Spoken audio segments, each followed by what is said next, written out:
High, wait wait, আপনি কি 1 মাসে ওয়েট লস করতে চান? তাহলে এই ভিডিওটা আপনার জন্য। ঠিক আছে, তাহলে বলেন তো আপনার ওয়েট বেড়েছে কতদিনে? সেটা কি 1 মাসে বেড়েছে? না। যদি ওয়েটটা 1 মাসে না বাড়ে তাহলে সেটা কিভাবে কমাবেন 1 মাসে?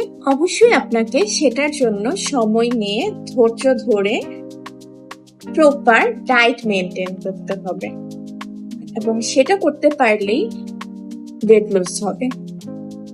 আচ্ছা, আমি যেহেতু এখন ওয়েট লস জার্নিতে আছি, আমি আপনাদের সাথে আমার প্রত্যেকটা ছোট ছোট ব্যাপার শেয়ার করব, যে কিভাবে সেটা সম্ভব হয়েছে এবং কিভাবে সেটা সম্ভব করা যায়।